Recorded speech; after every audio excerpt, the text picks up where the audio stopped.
네, 여러분 안녕하십니까? 비전교육학입니다.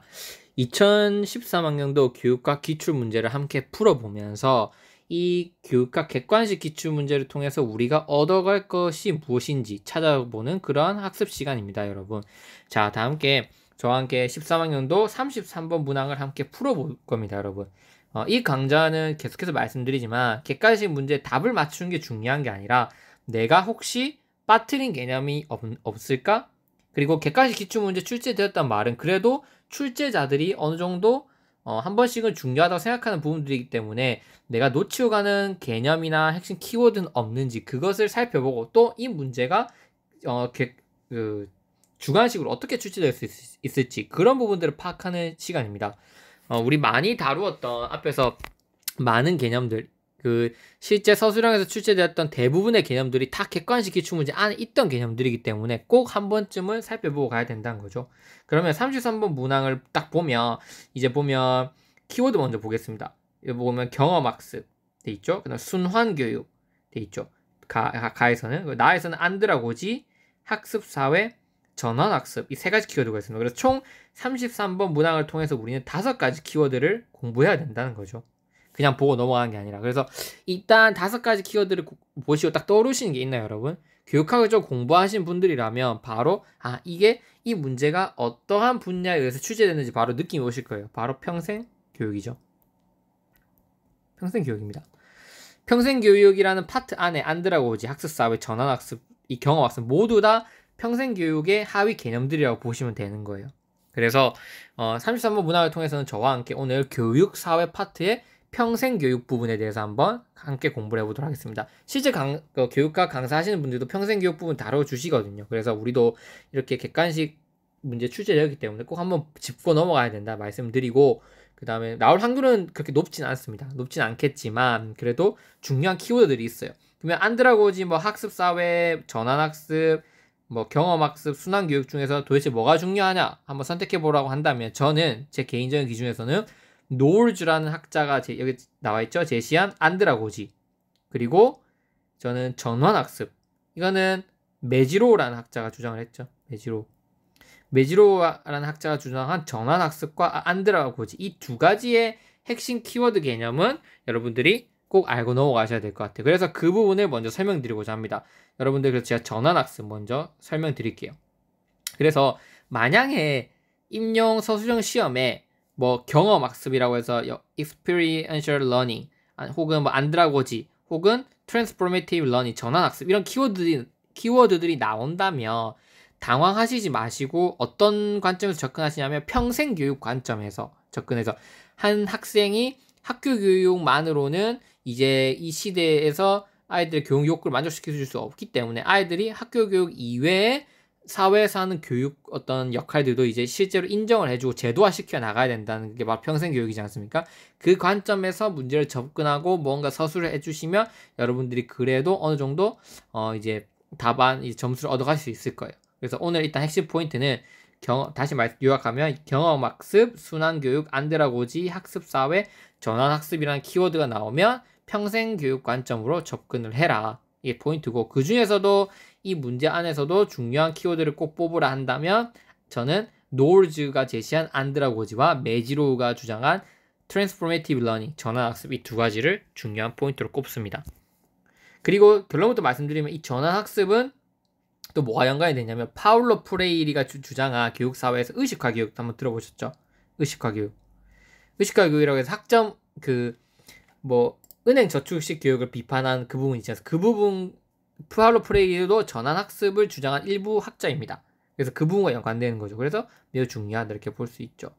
순환교육도 나와 있으니까 한번 살펴볼 텐데 그래서 순환교육은 정의랑 장점, 기대 효과 이 정도로 보시면 되고 안드라고지는 평생교육 노울즈가 주장한 평생교육 성인학습 이론이거든요. 그 부분도 한번 살펴보겠습니다.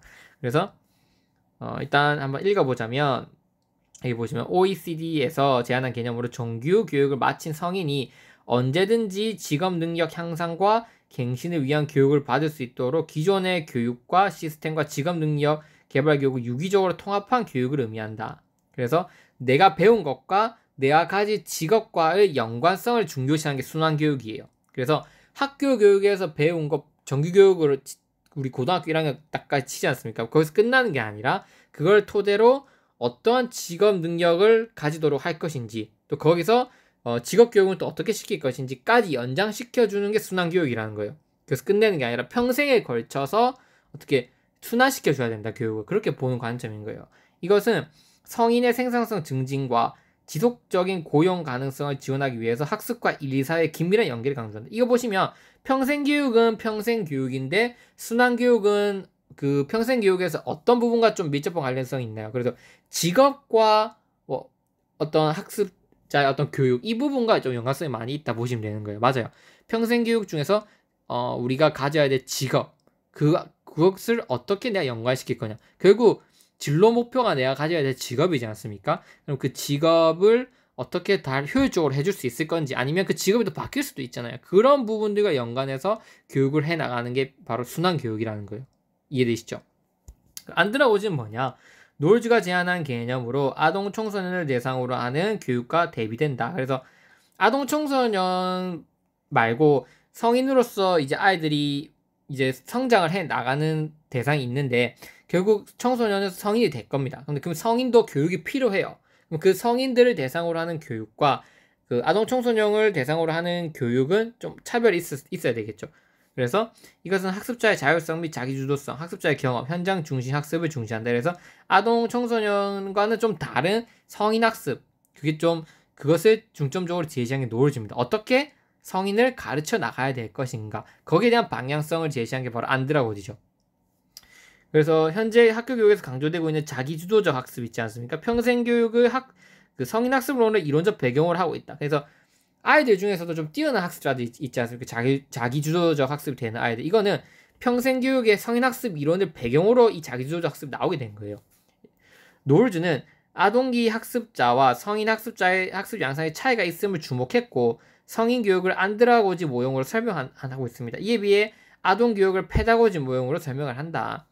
노을즈에 의하면 성인 학습자의 여러 가지 특징들 중에서 아동기 학습자와 가장 대조되는 것은 자기주도성이라고 주장을 했다. 노을즈의 자기주도성은 성인에게 두드러진다고 인식하여 아동기의 학습 모형과 성인의 학습 모형을 구분하여 설명하였으나, 아동기 학습자도 자기주도성을 발휘하여 학습할 수 있다는 점을 확인했다. 그 결과 자기주도적 학습이 일반 교육 체계까지 확장하게 된다. 그래서 노을즈가 제시한 이 평생 교육의 성인 학습론이 뭐와 결국 결부되어 있냐면, 바로 계속 중요시 여기지만 자기주도적 학습과 지속적으로 우리 결부가 되어 있다는 거죠. 그래서 자기주도적 학습을 어떻게 시킬 건지에 대한 필요성이 나왔고, 성인만 자기주도적 학습을 할 줄 알았는데 뛰어난 아동기 학습자가 충분히 가능하더라. 그럼 아이들도 자기주도적 학습을 잘하게끔 만들어주면 좀 더 효율적으로 학습을 할 수 있지 않을까 싶어서 탄생하게 된 거죠. 결국 여기서 우리 노을즈의 평생 그 교육의 성인 학습론이라는 안드라고지를 통해서 우리가 오늘 배워야 되는 내용은 바로 자기주도적 학습이라는 거죠. 그래서 이 문제가 가진 중요한 의의는 뭐냐면, 우리 2021년 교육학 시험, 작년도 교육학 시험 문제 자기평가 나왔었죠. 기억나시죠, 여러분?